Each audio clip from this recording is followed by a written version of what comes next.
Jedi.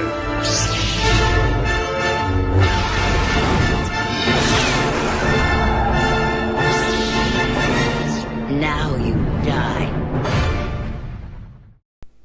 This is my review for Star Wars The Clone Wars, released in 2008.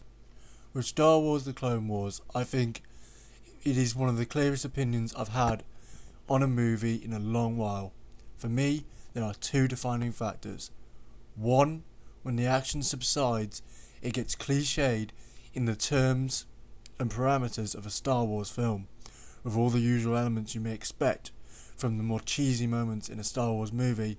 And two, when the action happens, it is immense, easily rivals any of the action from any of the other films. The first battle is awesome. One shot really stands out in my mind, where the clone troops are running into action and the camera follows them on ground level like the camera is another trooper. I personally found that really engaging, and a brilliant way to kind of engage you in with the first couple of moments in the film. Sometimes they would get shot and they would drop near the camera while the camera was still moving forward.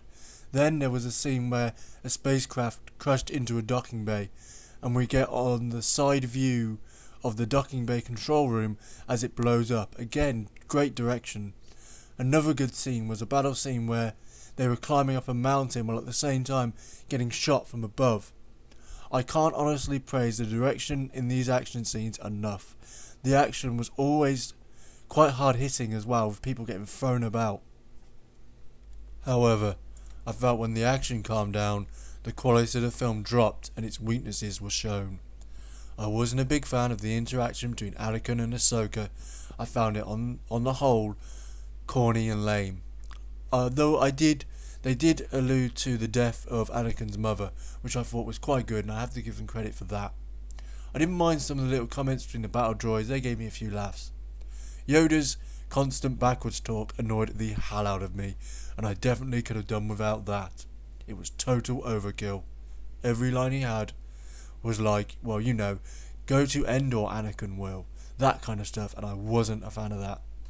I also wasn't a fan of the main storyline of returning Jabba's son, mainly because I felt a lot of the corny lines and the more cliched stuff emanated from that story and gave a lot of room for stuff like that, so I didn't really like that storyline that much at all. Then suddenly the Jabba Hutt had an uncle called Zero who annoyed me quite a bit, not too much but just a little bit, you know, enough to notice it. About the animation, I totally agree that the rendering of the characters looked odd, especially Dooku. At first it stuck out in my mind, though the action was so good I eventually forgot about it, but in the more quiet moments I did notice how wooden and robotic they looked. Also, if you are looking forward to Mace Windu's role in the film and Samuel L. Jackson's voice work, he is only in one scene with one line of dialogue, which is an absolute disappointment. All in all, when the narrative-driven elements of the film are on screen, it becomes cliched and silly jokes and stuff of that nature. The more boring elements of the film, well, not boring, just dull and kind of uninventive, and you've seen it all before. However, the action is awesome, and luckily there's enough of it. I wouldn't recommend this film as a good kind of overall Star Wars film, but I would recommend it for the battle scenes. If you want to see great battle scenes, go and see this movie.